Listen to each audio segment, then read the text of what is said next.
Asymmetrical inner lips. If one inner lip is longer, thicker, or larger than the other, it's considered asymmetrical. It's actually quite common for vulvas to have labia minora that aren't even. Curved outer lips. Think of your outer lips like a horseshoe flipped upside down, a round curve that meets evenly at the end. When this happens, it usually leaves the inner lips exposed.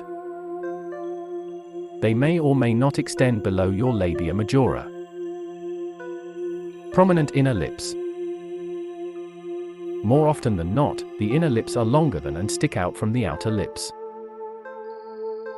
This difference in length may be more subtle, with the inner lips just barely peeking out, or it may be more pronounced. Prominent outer lips. Prominent outer lips sit much lower on your vulva. The skin may be thick and puffy or thin and a bit loose, or somewhere in between. Long, dangling inner lips. These are a form of prominent inner lips. They can dangle up to an inch past your outer lips. They may even hang outside your underwear. You may notice a bit of extra skin or additional folds. Long, dangling outer lips. These are a form of prominent outer lips. They are usually on the larger side, often leaving the skin thin and loose. As with dangling inner lips, it's possible for the folds to hang outside your underwear. This may give your inner lips a little more exposure. Small, open outer lips.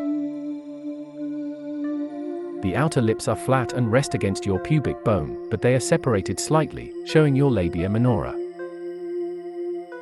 Small, closed outer lips. The outer lips, in this case, aren't set apart, so they conceal and contain your inner lips completely. Although this type of vulva is commonly seen in adult entertainment, it's actually the least common type of vulva overall. Visible inner lips.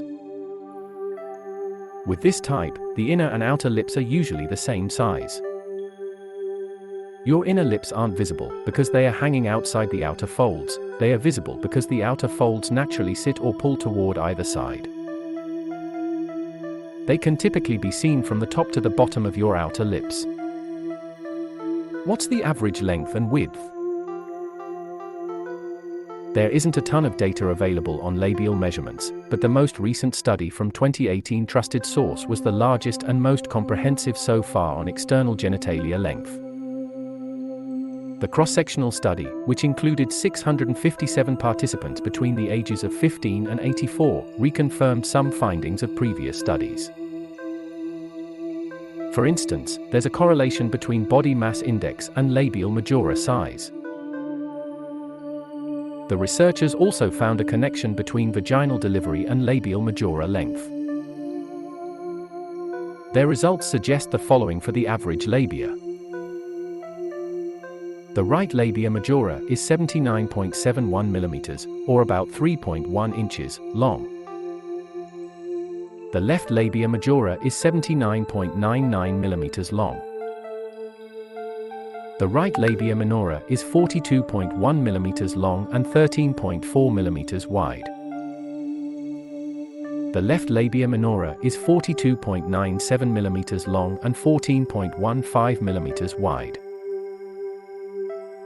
While the largest of its kind, the study did have limitations. It included a small amount of cisgender women in the 75 to 84 age group due to eligibility and willingness, or rather a lack thereof, to participate in the study. The researchers purposely included only white women in order to create a large homogeneous group without ethnic diversity. The study did help establish the variation in sizes across different ages and body sizes and highlighted how different healthy vulvas can look. Regardless of what the average size may be, if your labia minora or majora are especially sensitive or prone to pain and discomfort, you may be experiencing symptoms of labial hypertrophy. This is the medical term for enlarged labia.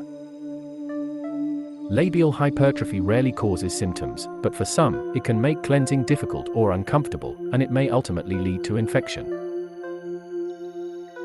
If this sounds familiar, consult a healthcare professional. They can assess your symptoms and advise you on any next steps.